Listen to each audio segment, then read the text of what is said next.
Hey there, I'm Carlos from the Sworkz marketing team, and today I'm joined by Mazal, our business development and partnerships manager, and I'm going to be asking her some of the most frequently asked questions people have about global talent, or more specifically, nearshoring, offshoring, and everything in between. So Mia, thank you for being here. Thanks for having me, Carlos. I'm super excited. I'm very excited too. Let's jump right into the questions. Sworkz is very similar to the nearshoring model, so how would you define nearshoring?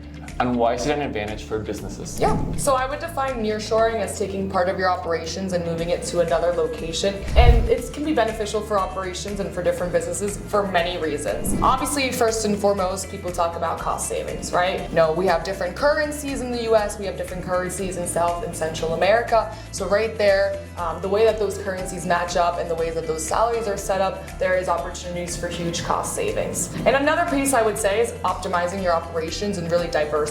So being able to have that global presence and that global recognition, taking advantage of talent that's bilingual, that is also of the same quality as the United States or wherever else you may have individuals. So there's multiple different advantages without compromising on quality of talent. That's a great take on nearshoring, I would say.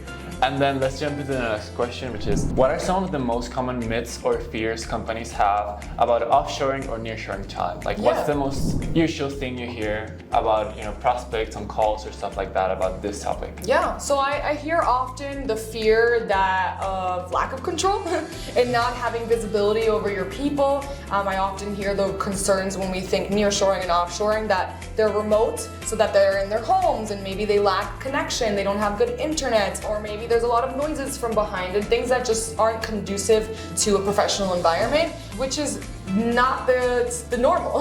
Typically, you actually have these individuals in an office space, so although they are in remote, working and communicating with the customers directly, they're actually in a physical space where they are connected in terms of infrastructure, they have signal, they don't have background noises, they're more than set up to be able to work productively, but also provide that visibility for our customers, so they have the communication. It's the same as having someone 5 miles away or 5,000 miles away, as long as you have the right tools in place. Like we said once, if you have someone working remotely, you're basically doing the same. Yep. That's nearshoring. How does having offshore talent compare in terms of quality and skill level to local hires in the US, Canada, or England? The same. Same? I think people are people, and I think you can find high and low quality everywhere, and so it's important to really understand your vetting process and your matching process.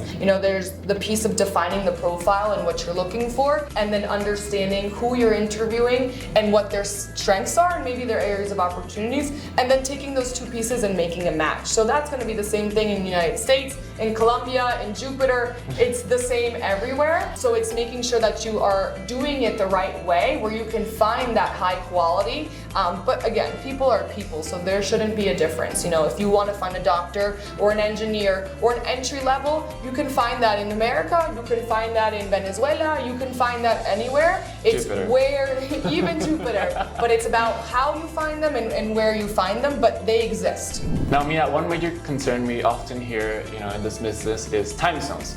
So how can business overcome communication challenges with global teams? Yeah, so I think it's important to note the difference between offshore and nearshoring. When we're talking offshoring, we're typically talking further away, so difference in time zone, somewhere in Asia, maybe a 12-hour gap, things of that nature. And when we're talking nearshoring, we're thinking closer proximity, so maybe Central America, South America. We're actually in the same time zone, We're typically aligned with Central, we're even aligned with Eastern. But with that being said, it's all about having clarity in those communication channels and time frames as well. So it might complicate a little bit when working with those offshore teams that are further away, but that's where you guys adapt to maybe having that training program in a common time for both teams. And once that training is done, they're working rather independently, so the communication gap shouldn't exist, as long as, again, you have that clarity as to when you're going to have those touch points, what is that common space between both teams. But when we're talking about nearshoring, it's pretty straightforward. Again, it's the same as having someone 5 miles away or 5,000 miles away. We're in that same time zone, but also we adapt to our customers, right? So maybe the training is on a different schedule, so we can make sure that we're aligned. But then again, once they work independently, they're off on their own and they're still working that common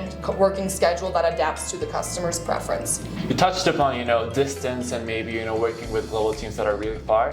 that comes with cultural differences, which leads us to the next question. How do cultural differences impact collaboration, and what are the best ways to bridge these gaps? So I think that you can turn it to be either a positive or a negative thing. Oftentimes we see differences in culture, and sometimes people see those as gaps because, hey, he didn't understand me. He said it this way and I interpreted it that way. But if we look at it as an area of opportunity and say, hey, you know, different cultures have different ways of communicating. When Carlos said this to me, this is what he meant. Now I understand, and now we can work more fluidly. And I think that that exists within a same culture as well, you know? We could grow up in the same house, we can grow up going to the same school, and we're still going to communicate differently. So understanding and taking the time to understand one another is a huge piece. And that's going to happen again in the same house, in the same state, and even across the world. So as long as you are keen on opening up that opportunity and really diving in on understanding the other person and implementing that understanding to better the relationship and strengthen the communication, then at the end of the day it becomes a superpower where now you guys have a widened perspective, you have multiple opportunities and different viewpoints that you can take advantage and incorporate. So I see it as an opportunity at the end of the day, as long as you view it that way and approach it that way.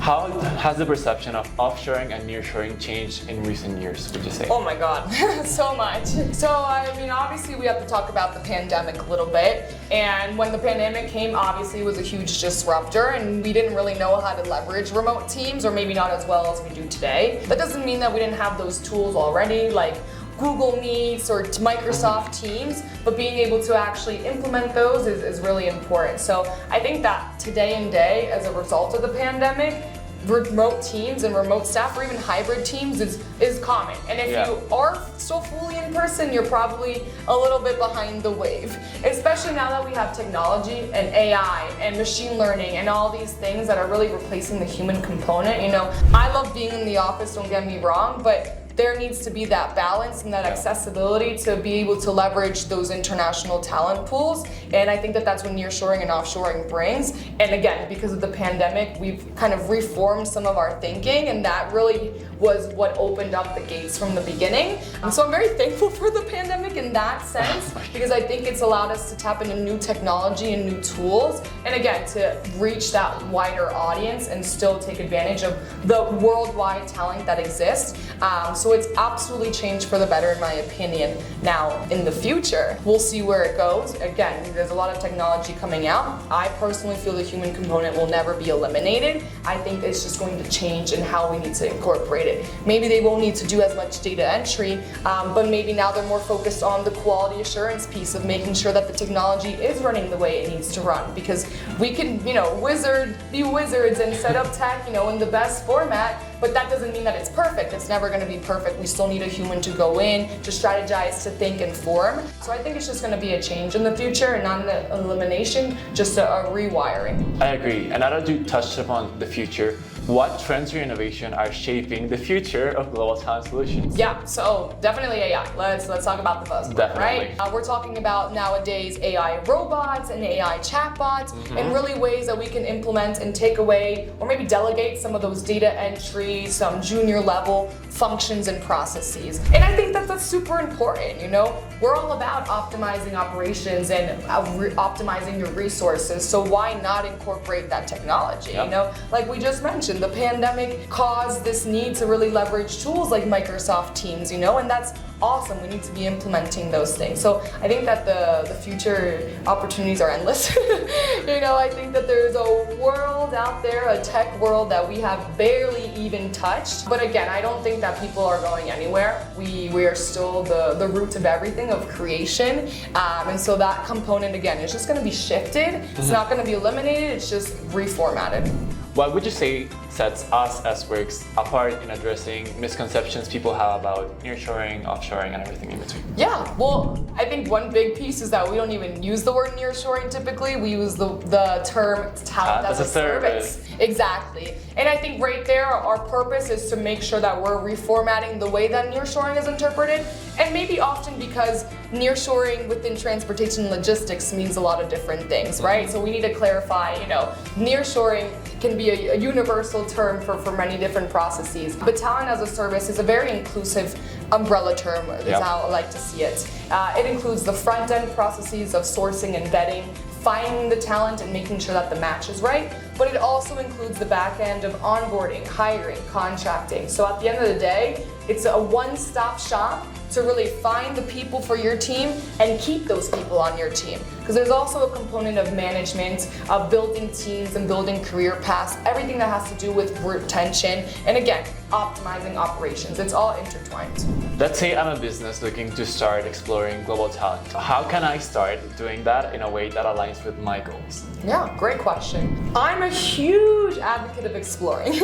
I think that everybody has a strength and I think everybody has areas of opportunities. And so maybe Sworkz is great in one area, but maybe we have some area to improve in another. So definitely check out the different options that are out there. And from there, understand what do you value most and what are you looking for in a partner. You know, I think that Sworkz is awesome. Obviously, I'm very biased, but I also think that not everybody might be a customer for us, you know? We like to look for long-term relationships, and if someone maybe is looking for a 3-month project, we might not be the fit there. So I would be a big advocate on exploring, going in with what is a priority to you, and from there really understanding what are the options I have. And then lastly, my second suggestion would be to consider complementing, you know? We're not in the game of removing people from your team in the United States. We're not in the game of eliminating maybe another vendor or partner that you're working with. We want to add to it. We want to complement it. So now you leverage everyone's strengths and you kind of build up your roadmap of what makes sense for me. So definitely dive into that exploration process as much as you can and work on building confidence. You know, there's a lot of people that maybe offer the same service or maybe have that same strength. So what's going to be the difference? It's the human that's working with you. So make sure that you have a relationship with that person, that you trust that person, that you know that person is looking out for you and isn't going to treat you like another number. That is going to be a big piece in the recipe to success. When is it the right time for a company to consider global talent solutions? I would say from the very beginning. I think that any time is the right time. And I say this for a couple of different reasons, and I'm going to bring it down to 2. There are companies that are very established, that are very large and are growing rapidly, and they need turnarounds quickly. And those are the companies that need to optimize their operations and those resources so they can have those extra pennies and put them in other places where maybe they're lacking some, right? So those are for maybe more established, growing businesses. But on the latter, you have those new guys, those fresher ones that are saying, hey, you know, I'm a little too small to nearshore, I'm not there yet. And what I would suggest there is, again, start exploring from the very beginning. Maybe you don't want to add on a director or a C-level, you know, through nearshoring, and that's understandable. But at the same time, you're going to need to expand your team. You're going to need operational people. You're going to need those junior entry-level individuals, whether it's a graphic designer for your marketing team, whether it's a customer service rep, you know, facing with your clients and giving them that beautiful experience. So it's important to know what options you have. So as you build the roadmap for growth for your business, you know, hey, I could do this with Sworkz, or I could do this with this person, or I could do this way. And now you have your options on the table and you take that and you make the best informed decision, not just a random decision. So the answer would be at any time. I think those are great insights. And then we're nearing the end of the interview, Mia, but what is the best way for someone interested in these solutions to connect with Sworkz and learn more? Yeah, so to connect with Sworkz personally, I would suggest checking out our website at sworkzgroup.com. You can also check out our LinkedIn page, and from there you're going to be able to connect with a bunch of people from our team, and anyone will be more than happy to help you guys out. Now you can also reach out to myself. My name is Mia Mazal, and even Carlos Beltran here is also happy to help you as well. We'll be sure to help you as much as we can. Thank you.